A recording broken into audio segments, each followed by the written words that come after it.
Hello friends, welcome to my channel study for you.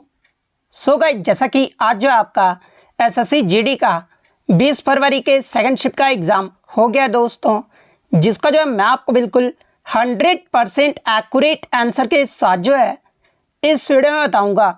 तो देख लेते हैं कि किस प्रकार के जो है आज आपके 20 फरवरी के सेकंड शिफ्ट के एग्ज़ाम में जो है प्रश्न पूछे गए हैं। उससे पहले एक बात और दोस्तों कि जिन्होंने भी अगर चैनल को सब्सक्राइब नहीं किया है तो एसएससी जीडी एग्ज़ाम से रिलेटेड पल पल की अपडेट के लिए जो है चैनल को सब्सक्राइब ज़रूर कर दीजिएगा और बगल में ही आपको एक बेल आइकन यानी घंटे का निशान भी दिख रहा होगा, तो आप उसे भी जो है ज़रूर प्रेस कर दीजिएगा। तो चलिए वीडियो को स्टार्ट करते हैं। तो आपका पहला क्वेश्चन आया था कि पन्नालाल घोष का संबंध किस वाद्य यंत्र से है। तो देखिए, पन्नालाल घोष का जो संबंध है ना, ये आपके बांसुरी वाद्य यंत्र से है। तो बांसुरी आपका यहाँ पे करेक्ट आंसर होगा। इसके अलावा मैं आपको बता दूं कि टीसीएस के द्वारा जो है वाद्य यंत्र और उनके वादक से जो है आपके लगातार प्रश्न पूछे जाते हैं, जैसे कि पंडित शिव कुमार शर्मा और भजन सोपारी, इनका जो संबंध है ना, ये आपके संतूर वाद्य यंत्र से है। हरिप्रसाद चौरसिया, पन्नालाल घोष, इनका जो संबंध है ना, ये आपके बांसुरी वाद्य यंत्र से है। तबला वादक की बात कर ले तो देखिए, जाकिर हुसैन, अल्लाह रखा, साबिर खान, पंडित किशन महराज, पंडित ज्ञान प्रकाश घोष, इनका जो संबंध है आपके तबला वाद्य यंत्र से है। सरोद वादक की बात कर ले तो देखिए, अलाउद्दीन खान, अली अकबर खान, अमजद अली खान, बुद्धदेव दास गुप्ता, इनका जो संबंध है आपका सरोद वाद्य यंत्र से है। शहनाई वादक की बात कर ले तो देखिए, बिस्मिल्लाह खान, कृष्णाराम चौधरी, अली अहमद हुसैन, इनका जो संबंध है आपका शहनाई वादक से है। सितार वादक की बात कर ले तो देखिए, पंडित रविशंकर, शाहिद परवेज खान, बुधादित्य मुखर्जी, अनुष्का शंकर, इनका जो संबंध है आपके सितार वाद्य यंत्र से है। सारंगी वादक की बात कर ले तो देखिए, शकूर खान, पंडित राम नारायण, रमेश मिश्रा, सुल्तान खान, इनका जो संबंध है आपके सारंगी वाद्य यंत्र से है। वीणा वादक की बात कर ले तो देखिए, जिया मोहिद्दीन डागर, इसके अलावा अध्यागरी श्याम सुंदरम, दोरई स्वामी अयंकर, इनका जो संबंध है ना, ये आपके वीणा वाद्य यंत्र से है।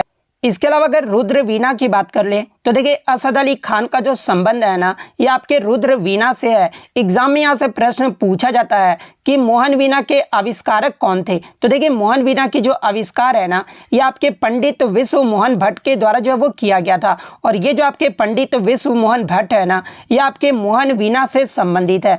अगर वायलिन वादक की बात कर ले तो देखिए, सुश्री गोपाल कृष्ण, श्रीमती एम राजन, NR मुरलीधरन, M चंद्रशेखर, विजय जोग, लालगुड़ी जयरामन, इन सभी का जो संबंध है ना, ये आपके वायलिन वादक से है। घटम की अगर मैं बात कर लूँ तो देखिए, TH विनायक राम, EM सुब्रमण्यम, इनका जो संबंध है ये आपके घटम से है। मृदंगम की अगर मैं बात कर लूँ तो देखिए, KV प्रसाद, SV राजा रॉय, उमल्यापुरम शिवरामन, इनका जो संबंध है ये आपके मृदंगम से है। मैंडोलिन वादक की बात कर ले तो देखिए, श्रीनिवास जो है ये आपके मैंडोलिन से है। पखावाज में आपके तोताराम शर्मा आ जाते हैं। अन्नपूर्णा देवी का जो संबंध है ये आपके सूर बहार से है। इसके अलावा अगर ब्रजभूषण काबरा के बारे में पूछा जाए तो देखिए, ब्रजभूषण काबरा का जो संबंध है ना, ये गिटार वाद्य यंत्र से है। तो ये सारे फैक्ट जो है आपको ध्यान में रखना है। नेक्स्ट क्वेश्चन आपका यहाँ रहा था कि भारत के संविधान को कब अपनाया गया था। तो देखिए, भारतीय संविधान को जो है भारत की संविधान सभा द्वारा 26 नवंबर 1949 को जो है इसे अपनाया गया था। तो 26 नवंबर 1949 आपका यहाँ पे करेक्ट आंसर होगा। वहीं अगर बात कर ले भारत का संविधान जो है ये कब प्रभावी यानी लागू कब हुआ था। तो देखिए, भारत का संविधान जो लागू है ना, ये आपके 26 जनवरी 1950 को जो वो लागू हुआ था। तो ये पॉइंट भी आपको ध्यान में रखना है। इसके अलावा एग्जाम में से यहाँ से प्रश्न पूछा जाता है कि जब हमारा संविधान बनकर तैयार हुआ था उस समय जो है अनुच्छेद और भाग और अनुसूचियाँ कितनी थी। तो देखिए, भारत के संविधान में मूल रूप से जो आपके अनुच्छेदों की संख्या थी वो आपका 395 था। वहीं अगर भाग की बात कर ले तो भाग जो आपके कितने थे, तो 22 भागों में जो आपका विभाजित था और 8 अनुसूचियां थी। तो ये पॉइंट भी आप ध्यान में रखिएगा। और वर्तमान में संविधान में कितने अनुच्छेद हैं। तो देखिए, वर्तमान में जो संविधान में अनुच्छेदों की अभी संख्या है ना, वो भी आपका 395 ही है। बहुत सारे बच्चे बोलेंगे कि सर 470 अनुच्छेद हो गए हैं। तो देखिए, मैं आपको बता दूं कि आपका 395 ही अनुच्छेद है जो आपके क्लोज आते हैं ना, जैसे कि अनुच्छेद 21 का क्लोज A हो गया। इस प्रकार से मिलाकर जो आपके 470 होते हैं, ठीक है। लेकिन अगर एग्जाम में ऑप्शन 395 ना दिया रहे तब आपको जो है 470 टिक करना है। तो ये पॉइंट आप ध्यान में रखिएगा। वहीं अगर वर्तमान में भागों की बात कर ले तो देखिए वर्तमान में आपके 25 भाग हैं और 12 अनुसूचियां हैं। तो ये पॉइंट भी आपको ध्यान में रखना है। इसके अलावा मैं आपको बता दूं कि भारतीय संविधान जो है ये आपका मूल रूप से अंग्रेजी में जो है इसे लिखा गया था और संविधान पर हस्तलिखित जो है ये किसने किया था? तो देखिए प्रेम बिहारी नारायण राय यादव ने जो है भारतीय संविधान को जो है ये हस्तलिखित जो है वो किया था। इसके अलावा अगर एग्जाम में पूछा जाए कि भारतीय संविधान के पिता के रूप में जो ये किसे जाना जाता है, तो देखिए भारतीय संविधान के जनक के रूप में जो है ये डॉक्टर भीमराव अंबेडकर जी को जो है वो जाना जाता है। तो ये पॉइंट भी आप ध्यान में रखिएगा। और संविधान सभा का गठन ये जो है कब हुआ था? तो ये भी आपको ध्यान में रखना है कि संविधान सभा का जो गठन है ना ये आपका 9 दिसंबर 1946 को हुआ था। तो ये सारे फैक्ट जो आपको ध्यान में रखना है। नेक्स्ट क्वेश्चन आपका यहाँ पर आता है कि 2011 की जनगणना के अनुसार भारत में सर्वाधिक महिला साक्षरता दर वाला राज्य पूछा गया था। तो देखिए 2011 की जनगणना के अनुसार भारत में सबसे अधिक महिला साक्षरता दर वाला जो राज्य रहा था ना ये आपका केरल राज्य रहा था। केरल का जो ओवरऑल जो साक्षरता दर रहा था ना वो आपका 94% रहा था, जिसमें पुरुष साक्षरता दर की बात कर ले तो ये आपका 96.1% रहा था और महिला साक्षरता दर जो है ये आपका 92% रहा था। तो महिला में आपका केरल ही करेक्ट आंसर होगा। और पुरुष में भी अगर पूछ ले तो देखिए ओवरऑल ही जो आपका सबसे साक्षरता दर वाला राज्य रहा है वो भी आपका केरल ही रहा है।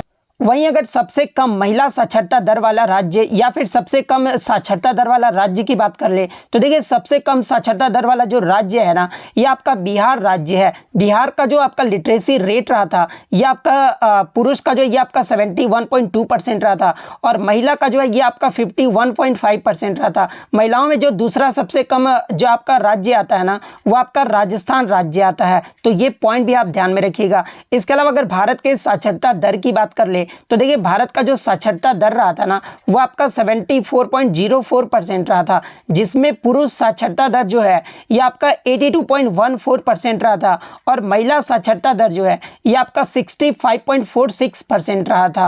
इसके अलावा मैं आपको बता दूं कि आपके जो है केंद्र शासित प्रदेश से भी पूछे जाते हैं। तो देखिए 2011 की जनगणना में अगर केंद्र शासित प्रदेश सिर्फ राज्य ना देकर जो है केंद्र शासित प्रदेश अगर सिर्फ पूछ दिया जाए तो देखिए केंद्र शासित प्रदेश में जो आपका साक्षरता में सबसे आगे रहा था ये आपका लक्षद्वीप का रहा था। लक्षद्वीप का जो साक्षरता दर है ना ये आपका 91.85% रहा था। तो आप ये क्रम जरूर ध्यान में रख लीजिएगा। सबसे पहले तो आपका केरल रहा था, उसके बाद लक्षद्वीप का रहा था, उसके बाद आपका मिजोरम का रहा था, चौथे स्थान पर जो आपका गोवा राज्य रहा था, पांचवें पे जो आपका त्रिपुरा रहा था और छठे पे जो आपका दमन और दीव रहा था। यहाँ से भी आपके प्रीवियस शिफ्ट में पूछा गया था कि दूसरे स्थान पे आपका कौन सा केंद्र शासित प्रदेश जो है साक्षरता दर में आगे रहा था, तो ये आपका दमन और दीव का रहा था। तो ये सारे फैक्ट जो आपको ध्यान में रखना है। नेक्स्ट क्वेश्चन आपका यहाँ पर आता है कि लिएंडर पेस का संबंध ये जो आपका किस खेल से है? तो देखिए लिएंडर पेस की बात कर ले तो ये जो आपके भारतीय टेनिस खिलाड़ी हैं और टेनिस में भी कौन से टेनिस खिलाड़ी हैं? तो ये आपके लॉन टेनिस खिलाड़ी हैं। तो टेनिस आपका यहाँ पे करेक्ट आंसर होगा। नेक्स्ट क्वेश्चन आपका यहाँ पर आता है कि वर्तमान में आंध्र प्रदेश के राज्यपाल कौन है? तो देखिए मैं आपको बता दूं कि 13 फरवरी 2023 से जो है एस अब्दुल नजीर जो है ये आंध्र प्रदेश के राज्यपाल हैं। तो एस अब्दुल नजीर जो आपका यहाँ पे करेक्ट आंसर होगा। इसके अलावा मैं आपको बता दूं कि ये जो आपके एस अब्दुल नजीर थे ना जो आपका राम मंदिर का जो फैसला आया था 2019 में उसके जो ये जज भी रहे थे। तो ये पॉइंट भी आपको ध्यान में रखना है क्योंकि टीसीएस के द्वारा यहाँ से भी प्रश्न पूछा गया है कि जो आपका 2019 में जो आपका राम मंदिर पर लेकर जो आपका फैसला आया था उसमें पूछा गया था कि एकमात्र मुस्लिम जज जो वो कौन थे? तो देखिए एकमात्र जो आपके मुस्लिम जज थे ना वो यही थे एस अब्दुल नजीर। तो इनका नाम आपको ध्यान में रखना है। वहीं अगर वर्तमान में अन्य अगर बात कर ले अन्य राज्यों के बारे में जैसे कि आंध्र प्रदेश के वर्तमान में मुख्यमंत्री कौन है? तो ये आपके वाईएस जगनमोहन रेड्डी हैं। अरुणाचल प्रदेश के अगर मुख्यमंत्री के बारे में पूछा जाए तो देखिए अरुणाचल प्रदेश के जो वर्तमान में मुख्यमंत्री है ना ये आपके पेमा खांडू हैं। वहीं अगर अरुणाचल प्रदेश के वर्तमान में आपके राज्यपाल कौन है? तो ये जो आपके कैवल्य त्रिविक्रम पटनायक हैं। असम के अगर मुख्यमंत्री की बात करें तो वर्तमान में आपके जो है हिमंत विश्व शर्मा है और यहाँ के जो राज्यपाल हैं ये आपके गुलाब चंद्र कटारिया हैं। बिहार की अगर बात करें तो ये नीतीश कुमार है और यहाँ के जो वर्तमान में राज्यपाल हैं ये आपके राजेंद्र विश्वनाथ अलिंकर हैं। छत्तीसगढ़ के अगर वर्तमान मुख्यमंत्री की बात कर ले तो देखिए यहाँ के जो वर्तमान में मुख्यमंत्री हाल ही में चेंज हुए हैं विष्णुदेव साई, इनका आपको नाम याद रखना है। विष्णुदेव साई जो है ये वर्तमान में छत्तीसगढ़ के जो है वो मुख्यमंत्री हैं। और वह यहाँ के राज्यपाल की अगर बात कर ले तो बिश्वाभूषण हरिचंदन यहाँ के जो है वर्तमान राज्यपाल हैं। वहीं अगर दिल्ली की बात कर ले तो देखिए दिल्ली में तो आपके राज्यपाल नहीं उपराज्यपाल होते हैं, यानी लेफ्टिनेंट गवर्नर होते हैं, क्योंकि जो आपके केंद्र शासित प्रदेश होते हैं ना वहाँ पर राज्यपाल नहीं आपके उपराज्यपाल होते हैं। तो विनय कुमार सक्सेना जो यहाँ के वर्तमान में उपराज्यपाल हैं और यहाँ के जो मुख्यमंत्री